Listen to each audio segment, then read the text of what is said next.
రాష్ట్రం అంతా ఒక ఎత్తు, విశాఖపట్నం ఇంకొక ఎత్తు. నేను ఎప్పుడూ విశాఖపట్నంలో చూస్తూ ఉంటాను. నేను అందుకే ఓపెన్గా కూడా ఎన్నోసార్లు చెప్పాను, నేను మెచ్చిన నగరం విశాఖపట్నం, మంచి వాళ్ళు ఉండే నగరం విశాఖపట్నం. మంచి వాళ్ళు అందరూ ఉన్నారు కానీ మంచిలో ఎక్కువ మంది మంచి వాళ్ళు ఉండే నగరం విశాఖపట్నం. ఒక్క ఉద్దు అంత మునుపు కూడా ఎప్పుడూ తెలుగుదేశం పార్టీకి కంచు కోట. ఉద్దులో జరిగిన సంఘటన చూస్తే ఆ తర్వాత ఏ ఎన్నికలు పెట్టినా తెలుగుదేశం పార్టీ జెండా తప్ప సైకిల్ తప్ప వేరేది కనపడదు మీకు. అలాంటి బ్రహ్మాండమైన ప్రాంతం.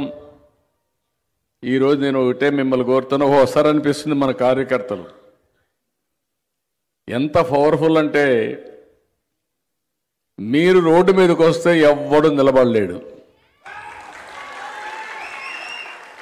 అప్పుడప్పుడు నేను అధికారంలోకి వచ్చిన తర్వాత ఏదో రాష్ట్రాన్ని బాగు చేసేయాలని రాత్రింబగళ్ళు ఒక అబ్సెషన్తో పనిచేయడం మొదలుపెట్టినప్పుడు మీలో అలకొస్తుంది.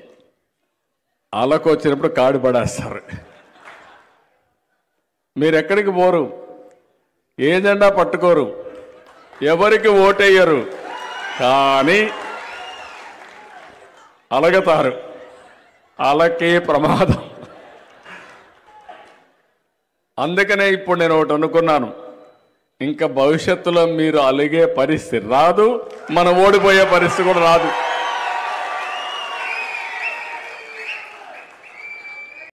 నాకు ప్రాణ సమానమైన తెలుగుదేశం పార్టీ కుటుంబ సభ్యులందరికీ, వేదిక పైనున్న కిందనున్న అందరూ కుటుంబ సభ్యులే, అందరం సమానమే, దాంట్లో వ్యత్యాసం లేదు. మీ ఉత్సాహం చూస్తూ ఉంటే నేను ఎప్పుడో రావాలి, మీరు 2 గంటలకో 1 గంటకు వచ్చేసారు ఇక్కడికి. 5-6 గంటలు వెయిట్ చేస్తున్నారు. 12 గంటలకు వచ్చారు, 2 గంటలకు వచ్చారు, ఎనర్జీ మాత్రం తగ్గల. ఆ ఎనర్జీ చూస్తూ ఉంటే నాకు అనిపిస్తుంది, ఎన్ని జన్మలెత్తి మళ్ళా తెలుగుదేశం పార్టీ అధ్యక్షుడిగా పుడితే, కుటుంబంలో పుడితే ఆ ఆనందమే వేరు.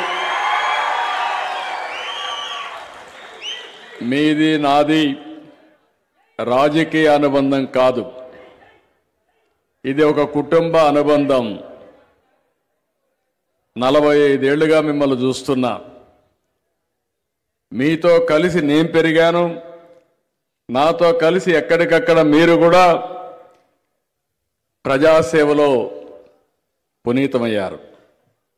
అది చూసినప్పుడు నాకు అనిపిస్తుంది, మనం అందరం కానీ కరెక్ట్గా ప్లాన్ చేసుకుంటే ఈ రాష్ట్రంలో వేరేవాడు ఏమీ చెయ్యలేడు, దాంట్లో అనుమానమే లేదు.